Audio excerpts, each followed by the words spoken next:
Queridos irmãos, palavra de Deus aberta, né? Peço para vocês, vamos continuar orando pelos irmãos que pediram oração aqui, né? Vamos orar por eles. Esse também é um dos papéis da igreja, orar uns pelos outros, ok? Vamos abrir então a palavra de Deus, né? Evangelho segundo Lucas, capítulo 13. E vamos ler apenas do versículo 24 até o versículo 30. Tudo bem?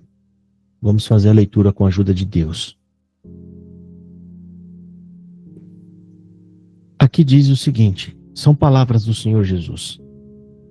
Esforçai-vos para entrar pela porta estreita, porque eu vos digo que muitos procurarão entrar e não poderão.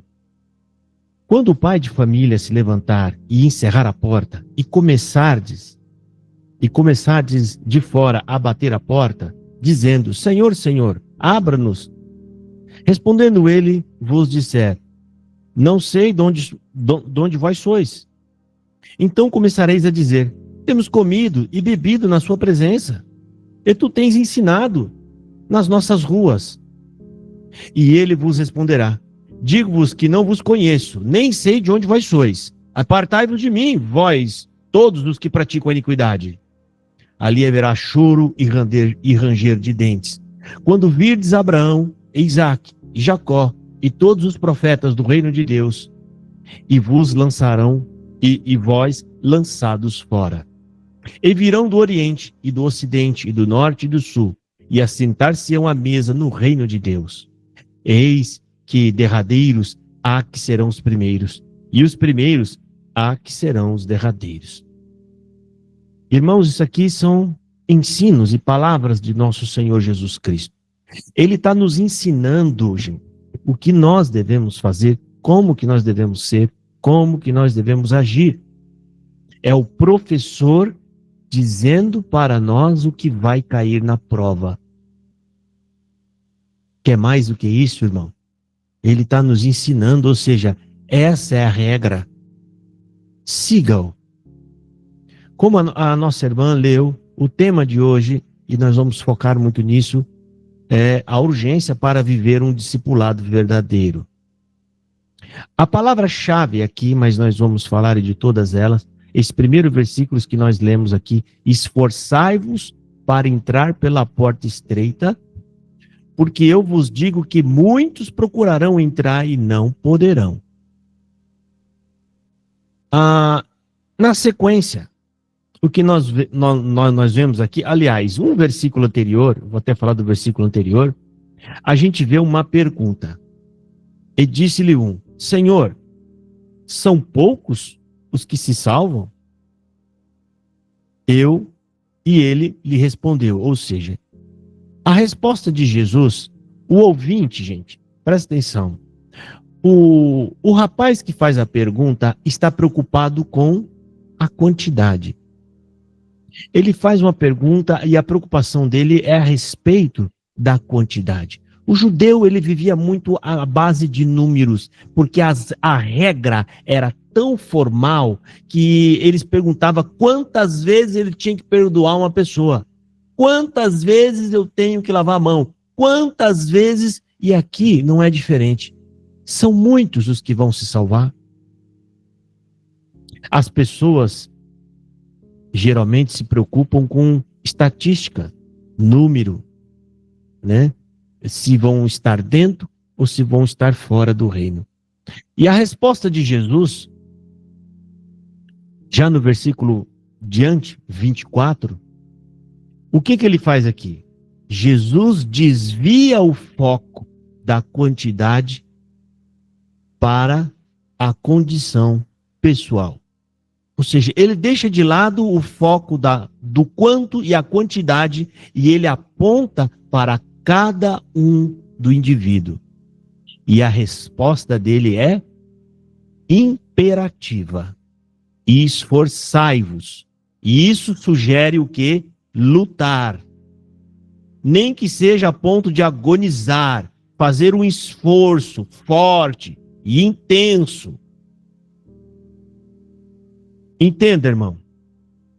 O O que Jesus ele quer dizer e o que se refere esse esforçai-vos para entrar pela porta estreita? Não é sobre a dificuldade da fé, mas aqui está falando sobre a necessidade que o evangelho exige de cada um de nós de renunciar muita coisa. Isso aqui é um chamado para um compromisso de santidade, irmão. Se você ama Jesus, você vai produzir fruto. Porque quem ama se esforça para agradar. Uma esposa que ama o marido, ela se esforça para agradar ele. A minha esposa em casa, às vezes eu falo, eu penso assim, eu estou com tanta vontade de comer tal coisa. Às vezes no mesmo dia, no próximo, tá lá tal coisa pronta, ela faz. Ela prepara tal coisa lá, eu fico todo feliz. Porque tem amor. E não existe salvação sem amor a Jesus. Só vai entrar no céu os que amam a Jesus. A salvação é recíproca. Como assim? Ele te amou e você será salvo se amá-lo também. Todo o resto é consequência do amor. O obedecer, o batizar, o se afastar das coisas erradas, do pecado, tudo vai ser movido por amor. Então aqui, quando Jesus está falando de esforçai-vos, isso não vai ser dificuldade alguma para quem tem amor. Ele vai fazer, ele vai se esforçar, mesmo que esse versículo não existisse na Bíblia. Entenda, irmão, não estamos falando aqui de mérito para a salvação. A salvação é pela graça, mas o discípulo precisa se esforçar. Ele precisa dar fruto. As obras é sequência da salvação. Ela é fruto de uma salvação. Aqui, a graça, entenda, ela não é adquirida por esforço próprio. Não é porque você merece, mas é para aquele que Deus abençoa, dando-lhe o favor do perdão de Jesus Cristo. Então entenda, isso está lá também em Efésios 2, 10, que Deus nos preparou para as boas obras. Como assim que ele nos preparou? Simples, você creu, Deus te abençoa com o perdão da graça, enche o seu coração com o Espírito Santo, que é o amor divino. Sem o Espírito Santo você não consegue amá-lo de forma recíproca. Ele enche o seu coração com esse amor. Isso está lá em Romanos, capítulo 5, versículo 5. Porquanto o amor de Deus está derramado em nossos corações pelo Espírito Santo que nos foi dado. Ele deu.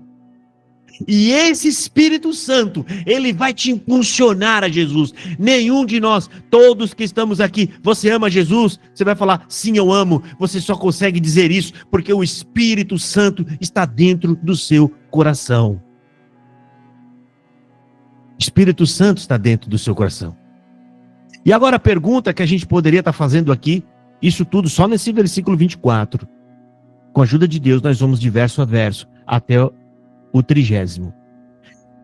A pergunta que se faz é, mas que tipo de esforço eu devo fazer? Isso aqui é uma questão de consciência, porque você vai fazer essas coisas.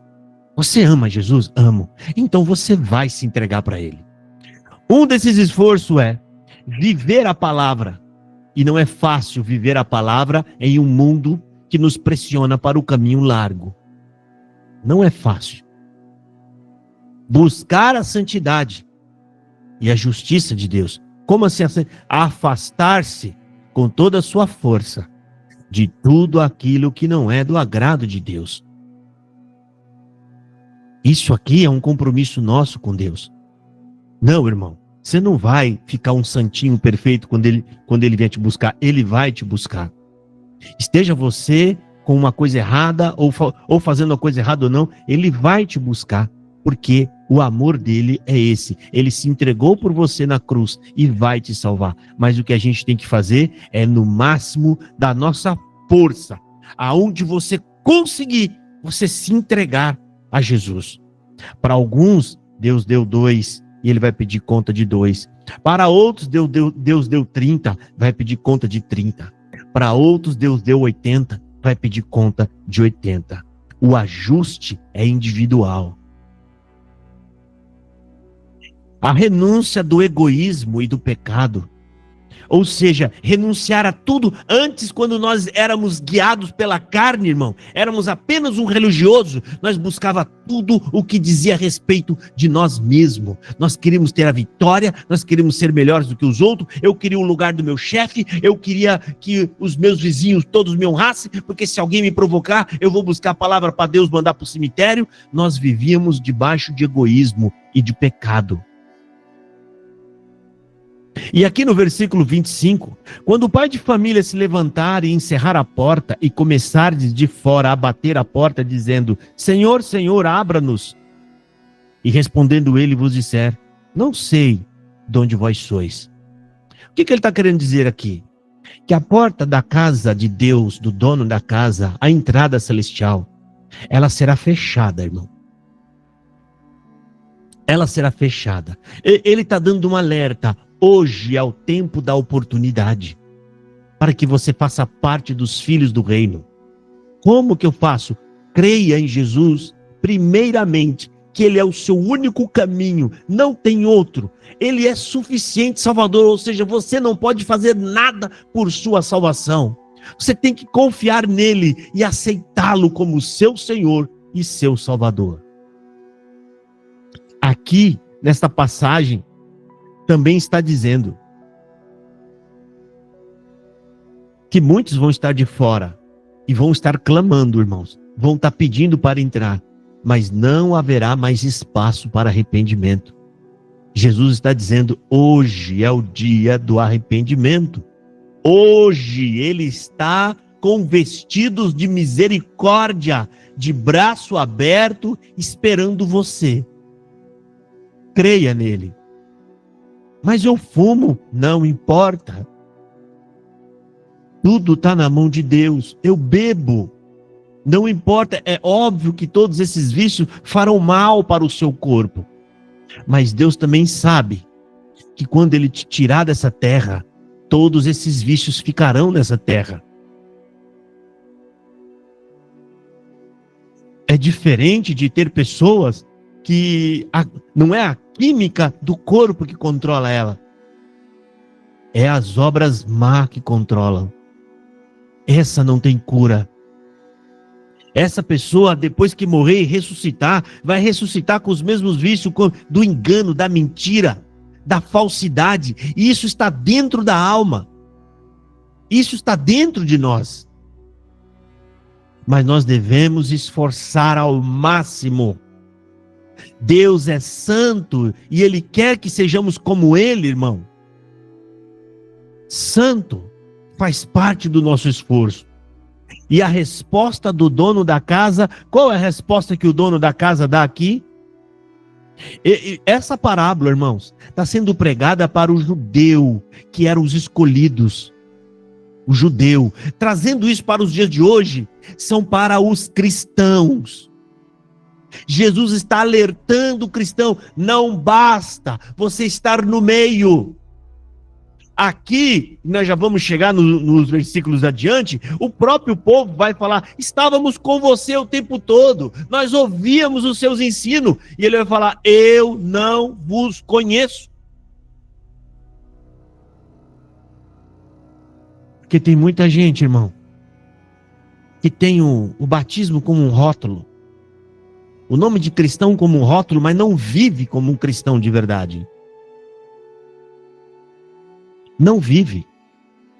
Quem ama Jesus sente a dor de Jesus. Ele ama Jesus. Ainda ontem eu fiz uma live de um pregador de uma igreja que diminuiu a morte de Jesus na cruz. Aquele homem apanhou, gente. apanhou, humilhado do máximo que puderam, fizeram questão de deixar ele nu para envergonhá-lo diante dos seus discípulos, diante da mãe, diante da tia, dos amigos, das mulheres que o seguiam, e mataram ele na cruz, crucificado. E aí a gente ouve uma pessoa dizer que aquilo nem precisava ter acontecido. Eu fiquei muito triste. Não consegui terminar a live, não consegui nem me despedir. Aquilo machucou em mim. Isso é amor por Jesus. Sabe um garoto, quando ama a mãe, ele ama a mãe dele. Ele ama a mãe. Ama. É um garoto. Ainda mais na minha época, né? Os garotos de rua ali, que ficavam ali 8, 9 anos. Quando tinha uma rusga entre os garotos, tava aquela turminha lá. O mais fraco ficava até quietinho, enquanto o maior ficava zombando, brincando. Mas quando falava da mãe dele, o que ele fazia, o menino? O menino se levanta e vai para cima do outro grandão. Por quê? Porque a mãe dele está dentro do coração dele. Se você não ficar indignado quando você ouve mentira sobre o evangelho, se você não fica indignado quando você ouve heresias e blasfêmias, pode ser que Jesus não esteja no seu coração. Então aqui no versículo 25, o Senhor da porta que está dentro da casa diz: não sei de onde vós sois. E como assim não sei de onde vós sois, irmãos? Vamos ler o versículo 26. Então começareis a dizer, Jesus está falando, então vocês vão começar a dizer: temos comido e bebido na sua presença, e tu tens ensinado nas nossas casas. Transforma a casa em igreja. E tu tens ensinados em nossas igrejas. Ou seja, a Bíblia estava sendo aberta, estava sendo pregada lá, mas não estava sendo pregada do jeito que deveria, porque se tivesse pregado do jeito que deveria, essas pessoas teriam se convertido e estavam dentro, não do lado de fora. No versículo 26, essas pessoas confessam que estiveram com ele, comeram com ele, estiveram na presença dele, ou seja, conheceram a palavra e estavam constantemente em sua presença, mas assim não foram reconhecidos por Deus. Por quê? Porque não o amavam. São pessoas que estão buscando a Deus por outros interesses. Quer ver um interesse que parece bom, mas não é? Por que você serve a Deus? E a pessoa fala: sirvo a Deus pela vida eterna. A vida eterna é uma dádiva, irmão. É um dom e um presente de Deus. Quando a pessoa responde assim, ele está respondendo que ele tem interesse na vida eterna. Eu sirvo a Deus porque ele tem algo que eu quero e ele vai me dar. Essa é a resposta de um desses religiosos que ouvirão de Deus: não vos conheço. Deus, nem eu, nem você que está ouvindo essa mensagem, gostaria que o seu filho dissesse para você: eu te respeito, pai, porque você tem uma casa de herança para me dar. Você não ia gostar. Tenho certeza que você queria ouvir: pai, eu te honro e te respeito porque eu te amo, porque você me amou a minha vida inteira. O Senhor nunca nos deixou, deu tudo o que pôde para nós, pai. Ainda que fosse um homem pobre e simples, o Senhor lutou e me deu estudo, me deu saúde, me deu uma vida. Eu te amo, pai. Então, se você acha que você, como um homem, não queria ouvir do seu filho uma palavra interesseira, mas você queria ouvir do seu filho uma resposta ao amor que você o amou, porque você acha que Deus gostaria de ouvir algo diferente de você?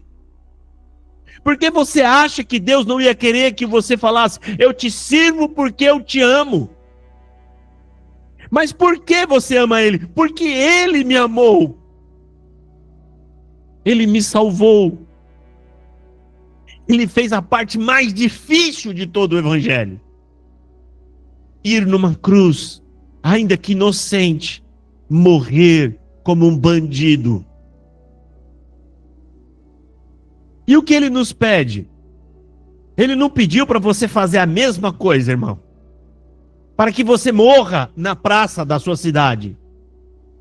Ele só pediu para você falar para as outras pessoas essa história de o quanto que ele nos amou. Mas tem muita gente indo nas igrejas, buscando, eles falam de Jesus, cantam hinos sobre Jesus, abrem uma Bíblia que está contando o evangelho de Jesus, mas o foco deles, principal, é as bênçãos. É ter vantagem. É usar de Deus como, já que ele é bom, ele vai me dar. Deus não gosta disso. E é por isso que ele vai dizer para essas pessoas, não são as pessoas mundanas, não são as pessoas que estão jogadas pelo caminho, são pessoas que estiveram na presença dele, mas não deram ouvidos a ele, não foram convertidas. E ele vai falar: aparta-te de mim, eu não vos conheço. E no versículo 27, está dizendo o seguinte: e ele vos responderá. Mais uma resposta do Senhor da casa, que nesse caso, a casa é o reino, e esse Senhor é Deus. Digo-vos que não vos conheço, nem sei de onde vós sois. Apartai-vos de mim, vós todos que praticais a iniquidade. Jesus vai responder com um forte e incisivo: aparta-te de mim, praticantes de iniquidade. Ou seja, qualquer um que não é amigo de Jesus, irmão, ele é amigo do mundo. Não tem meio termo. Nessa história, irmão, não existe um lado neutro. Jesus falou: ou você me serve, ou você me ama, ou você ama Mamon. Mamon, gente, é tudo aquilo que não vem de Deus. É você amar a si mesmo. A Bíblia repreende os homens que serão amantes de si mesmo. Você é um idólatra de si mesmo. Essas pessoas aqui, elas vão tentar argumentar. Aliás, tentaram aqui, né? Argumentar. De que forma? Com bases em conexões externas com o Senhor. Ou seja, experiências de que estivemos com você, a gente comeu na sua casa, a gente estava sempre na tua presença. Eu estava na igreja, Senhor. Mas eu ia lá, eu era músico, eu tocava lá, mas eu pregava lá. Não é isso que está escrito também em Mateus, capítulo 7, versículo 21, 22, 23. O que aquelas pessoas dizem? Eles não estão mentindo. Gente, naquele dia de juízo, não tem ninguém mentindo mais. Ninguém vai mais mentir na presença de Deus. E o que eles vão dizer? Eles vão cobrar a entrada deles. Eles querem entrar. E eles vão se levantar e vão falar: Senhor, nós profetizamos no teu nome. Senhor, nós atendemos culto no teu nome. Nós fizemos batismo em teu nome. Eu toquei instrumento na igreja no teu nome. Eu coloquei terno e gravata no teu nome. Eu nem sequer coloquei uma bermuda no teu nome. Qual é o teu nome, irmão? É o rótulo de cristão. E Jesus vai falar para eles: apartai-vos de mim, que eu não vos conheço. E aliás, mais do que isso, eles vão relatar obras e dons. Nós expulsamos demônios em teu nome. Nós fizemos maravilhas em teu nome. Irmão, ter um dom não significa que você é salvo. Deus vai usar o dom de você para o bem do povo. É para o bem do povo. É para o bem daquele que ele ama. Aquilo que vai te mostrar a real temperatura sua com o Senhor, se você é um salvo ou não, é se você o ama. E você não consegue amá-lo enquanto não entender o que é o Evangelho, o que é a graça. Enquanto você não entender que nada do que você faça pode te dar salvação, enquanto você não entender isso, você não o amará. O amor vem quando você vê essa história e fala: meu Deus, eu não posso fazer nada, a culpa era minha e ele me amou. A própria história, o evangelho relatado nas escrituras, ele por si só produz em você arrependimento, sentimento de culpa e, consequentemente, sentimento de gratidão, e então você entra em estado de graça. Então essas pessoas alegando que estiveram na presença dele, mas elas esqueceram de uma coisa. E graças a Deus que tem esse registro da palavra, para que nós não erremos no mesmo lugar que essas pessoas erraram. Aqui está explícito o ensinamento de Jesus. Não basta estar próximo. Não basta ser frequentador de uma religião. Ter participações em atividades religiosas. Fazer parte de grupos de coral ou até mesmo parte de grupos de estudo de Bíblia. A condenação dessas pessoas é porque de fato não amaram, pela falta dos frutos do Espírito Santo. O discípulo será reconhecido pelos frutos do Espírito Santo. Ah, mas eu tenho dificuldade, eu tenho um vício, eu tenho alguma coisa. Continue lutando. Ainda que um dia você nunca se liberte, mas jamais se acomode. Jamais entenda, veja isso como algo normal. Isso aqui é para todos, irmãos. Vícios não é só o cigarro, bebida, droga. Tem gente viciados em doce, em um tipo de vida. Viciado em ver coisas.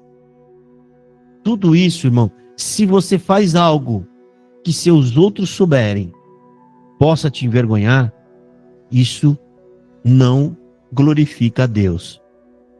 O que glorifica a Deus é aquilo que pode ser visto. E é aquilo o que engrandece a Deus pela transformação na sua vida. E aqui, irmão, a fé ela é demonstrada e ela é aprovada. E também pela rejeição, porque não basta dizer Senhor, Senhor. Mas o crente e o cristão será reconhecido como de fato ele é cristão pela prática da obediência e da justiça, que significa os frutos do Espírito Santo. E aqui no versículo 28, Jesus diz: ali haverá choro e ranger de dentes, quando virdes Abraão e Isaque, Jacó e todos os profetas no reino de Deus, e vós lançados fora. Ou seja, o que ele está querendo dizer? Enquanto todos os santos estão ali, diante de Deus e diante de sua presença, aqueles que não amaram, os incrédulos, estarão do lado de fora, condenados, literalmente fora da graça. Fora da graça, fora da presença de Deus. Condenados ao lago de fogo.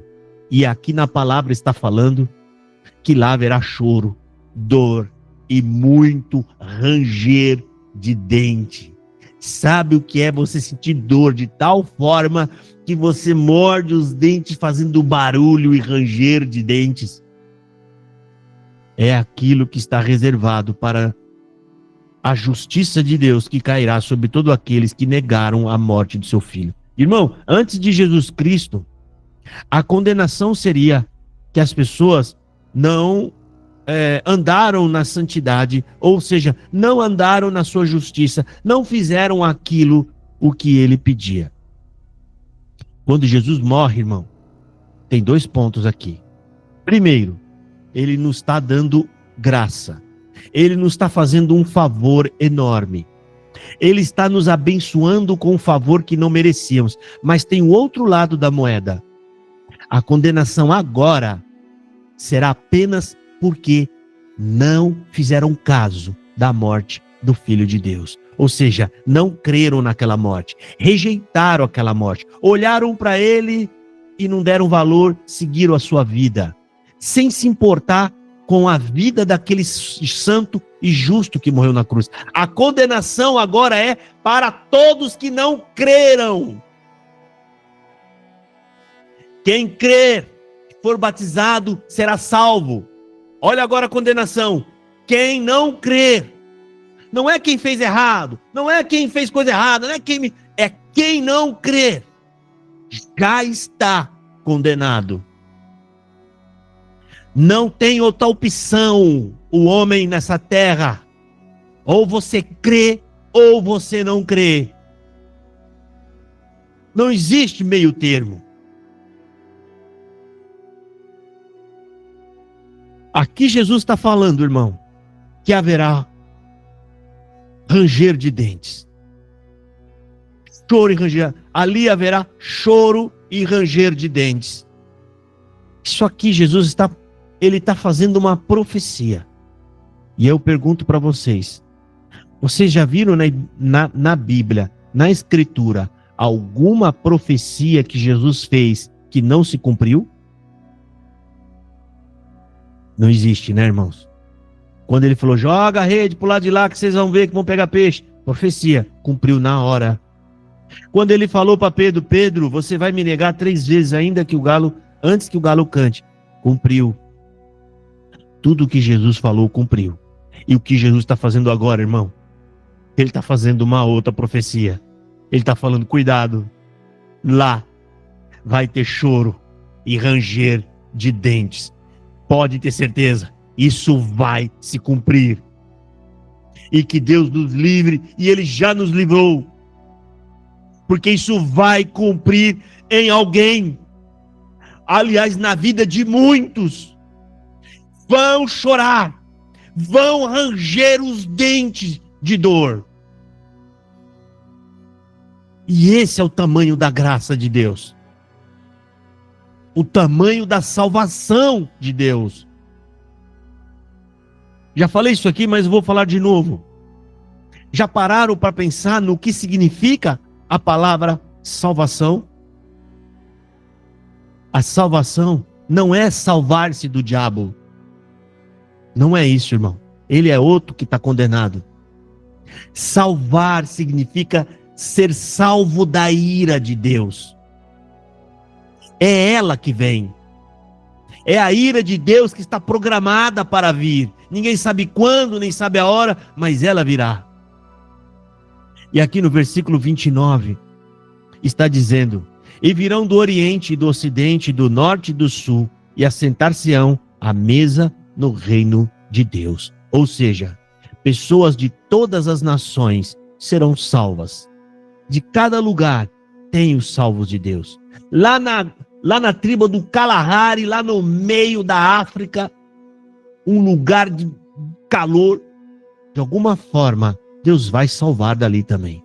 De todos os lugares, de todas as tribos, de todas as nações, tem ali os filhos de Deus.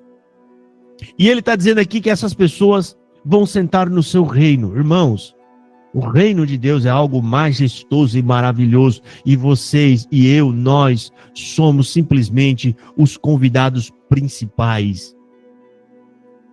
Somos filhos. Deus quer abraçar os seus filhos, irmãos. E Ele vai nos abraçar. E Jesus fez o papel de purificação de todos nós, de santificação. Sem purificação, sem a santificação, ninguém pode ver a Deus, como está escrito na sua palavra.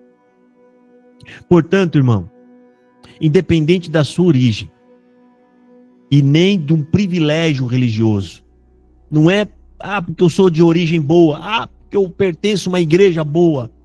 Os salvos são aqueles que creram e amaram a Jesus. Versículo 30 está falando o seguinte, para nós encerrar: eis que derradeiros há que serão os primeiros, e primeiros há que serão os derradeiros. O que ele está falando aqui? Ele está falando simplesmente que eis que os últimos serão os primeiros, e os primeiros serão os últimos. Quem eram os primeiros aqui, irmão? Quem são os primeiros que Deus se relacionou e falou com eles e fez promessas? Os judeus. Mas eles rejeitaram Jesus. E ele veio para nós, que nós éramos o quê? Os derradeiros, ou seja, aqueles que nem eram contados. E estamos entrando na graça e fazendo parte do reino primeiro do que eles. Mas existem profecias na Bíblia que Deus vai voltar para eles, vai tirar o sono deles. O que impede eles de crer e de crer é porque existe um sono naquele povo. Até que a plenitude dos gentios haja entrado, como diz a palavra de Deus. Aqueles que são aqui os judeus, que se sentiam garantidos, pode se transformar hoje, trazendo para os dias de hoje os religiosos, aqueles que têm a vida, né, regrada, que aquela pessoa que ele não usa uma bermuda, né? A mulher que só usa a saia lá embaixo, ou porque essas pessoas, até de certa forma, sentem-se os primeiros, a ponto muitas das vezes de julgar as outras pessoas. Cuidado, muitos desses serão rejeitados. E aqueles que a gente considera improvável entrarão pelas portas no reino de Deus. Entenda que o que Jesus está fazendo aqui é um alerta. Privilégios, tradições, fazer parte de igreja, ou até ministério na igreja, isso não te ajuda. O critério aqui é amar a Jesus, entregar sua vida para Ele. E se você realmente é convertido, e se você realmente ama a Deus, você é uma pessoa que ora, que clama, é uma pessoa que não julga, que vai produzir frutos para a glória de Deus. Portanto, irmão, para a gente encerrar, recapitulando aqui o que acabamos de exortando, a igreja ensinando, é que Jesus está dizendo que ele vai voltar. Ele volta. E Jesus está pedindo para nós agora. Ele está deixando uma orientação antes de ir embora. Ele vai embora, mas ele deixou uma orientação, que é esforcem-se. Ele está pedindo esforço para os discípulos para que produzam fruto. Ele nos alerta sobre a superficialidade da religiosidade desses, né, que acham que a aparência vai ser contada. Mas Jesus está lembrando nós que o reino de Deus não é aparência. Ele é o que você verdadeiramente é, por dentro. Jesus está chamando nós para uma sinceridade urgente. Seja sincero. Jesus, irmão, e Deus não quer deixar ninguém de fora. Por isso que ele nos avisou antes de ir embora. Deixou tudo registrado para o nosso ensino. Se dediquem ao caminho da justiça. Renunciem às coisas desse mundo. Viva de verdade o Evangelho. E trazendo para o nosso dia a dia, irmão, para a nossa prática cotidiana, a gente tem que lembrar, se a nossa vida, irmão, está marcada pela facilidade, né? O conformismo do nosso modo de viver, se você já está conformado, você não pode se conformar. Se a pessoa não ora, não abre a Bíblia, ao menos para ler um pouco, ou será que a gente vai se esforçar pelo caminho estreito? Que é um costume, você tem que criar esse costume de oração, principalmente para pedir para Deus continuar nos dando sua misericórdia, que é o seu perdão. Falar de Jesus e de sua salvação para todos aqueles que se aproximam de nós. Irmãos, a sua vida, ela continua a mesma no aspecto de você precisa trabalhar para ter o seu sustento, você precisa cuidar dos seus filhos, você precisa ser uma boa pessoa, mas o ponto crucial é, em todos os lugares, sempre que você tiver oportunidade, lance a semente do Evangelho. Não chegue no reino de mão abanando. Temos que estar sempre pronto para falar de Jesus. E para isso, prontos para orar. Porque quando você falar de Jesus, esse mundo está tão terrível que as pessoas vão te pedir oração. Atender a mão. Aliás, estender a mão para quem precisa. Isso é um compromisso que a gente tem que ter conosco todos os dias. Minha esposa que está aqui é testemunha. Sempre que eu posso, sempre que eu tenho oportunidade, eu falo de Jesus, porque falar de Jesus para mim não é um peso, é bom, eu gosto. É por isso que eu sempre digo, o amor faz tudo. O amor faz você falar de Jesus. O amor faz você orar. O amor faz você ler. O amor faz você amá-lo. O amor faz a gente ficar triste quando faz as coisas erradas. O amor por Deus que está em nosso coração, irmão, nem é nosso, é dele. Para você ver como tudo é dele, a glória e a honra é dele. Até o amor que eu tenho por ele é dele. Não é nosso. Portanto, irmão, não confie em ser membro de igreja, em fazer parte de igreja, nem por ter berço cristão. Eu sou de berço cristão, eu nasci na graça. Ou porque você faz alguma coisa, ou tem algum título na igreja. O que define a entrada no reino de Deus, irmão, são os frutos de justiça e de amor. Justiça é fazer o que Jesus falou. Isso é justiça. Executar a justiça é executar com obediência tudo que Deus quer que a gente faça. A porta da graça está aberta, irmão. Ela pode ser estreita, mas ela está aberta. E Jesus pede, esforcem-se, passem por ela. Esse é o chamado no dia de hoje. Não deixe para amanhã a sua luta contra o pecado. Não deixe para amanhã, porque amanhã pode não existir para você.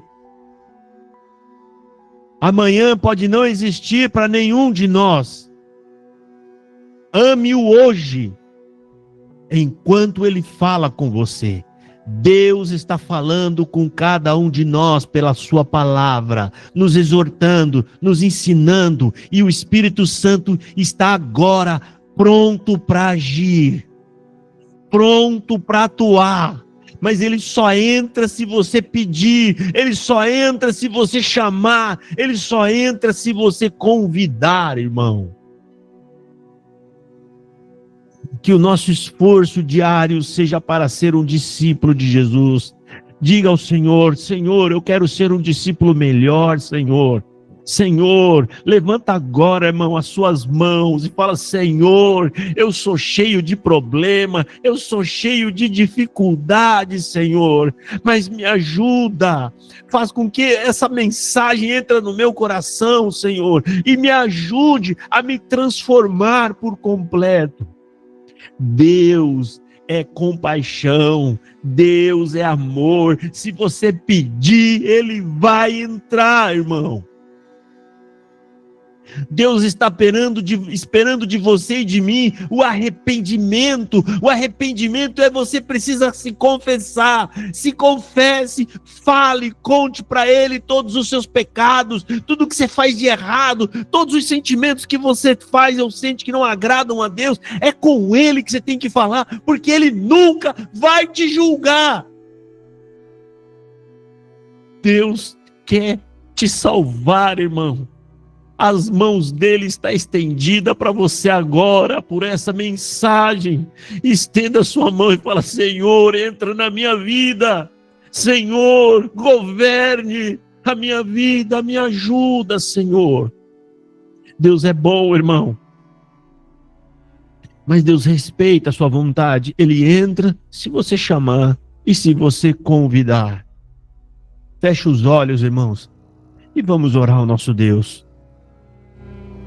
Querido e amado Deus, hoje, Senhor, em mais um culto, nós abrimos a sua palavra e aqui foi lido, Senhor, exortado os conselhos e as profecias ditas pelo nosso Senhor Jesus enquanto ele esteve aqui nessa terra, Senhor.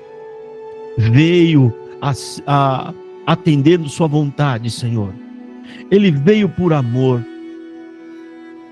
E antes que nós, os homens da terra, o matasse, Senhor, ele deixou todos os ensinos e os conselhos, Pai eterno. Ó Deus bendito, nós não somos santo e nem justo como ele é, Ao contrário, Senhor, somos pecadores e o nosso corpo tende ao pecado o tempo todo e todos os dias. Por isso te pedimos, Senhor, que esta mensagem, essa palavra venha transformar nossa vida, Senhor. Vem, Deus bendito, liberte-nós de tudo aquilo que não te agrada, Senhor. Vícios, remédios, costume, tudo aquilo, Senhor, o que nos impede de dar o fruto que glorifica o teu nome, Senhor Deus. Senhor Deus, esta mensagem, Senhor Deus, o Senhor nos pede para que nós nos esforcemos para entrar pela porta estreita. O Senhor não quer que nós sejamos passivos e que a gente não dê fruto. O Senhor quer servos que produzam frutos para a sua glória. Querido Deus, tu sabes do tamanho das nossas dificuldades, mas nós te pedimos, estamos agora com o coração aberto, Senhor, mãos levantadas te pedindo, vem com o poder do Espírito Santo, entra na nossa vida, Senhor, nos transforme desde a raiz até as pontas dos frutos, Senhor, faça de nós vasos de honra. Nós sabemos, nós não temos força, mas nós temos boa vontade, Senhor, e queremos fazer a sua vontade.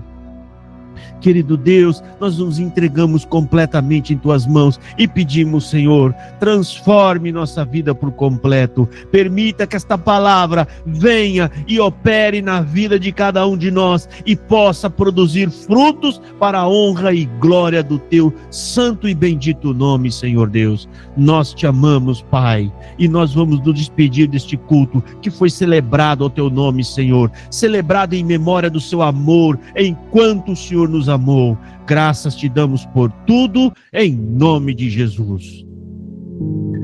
Amém. Glória. Amém. Amém. Bom, meus irmãos, vamos encerrar este culto que Deus preparou, essa bênção de culto que Deus preparou.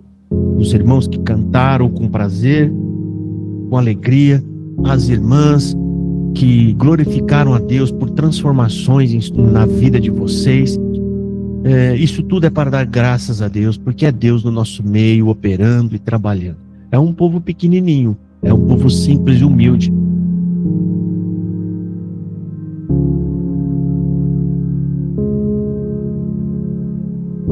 Mas é um povo que entregou sua vida para Jesus. E isso é tudo o que importa.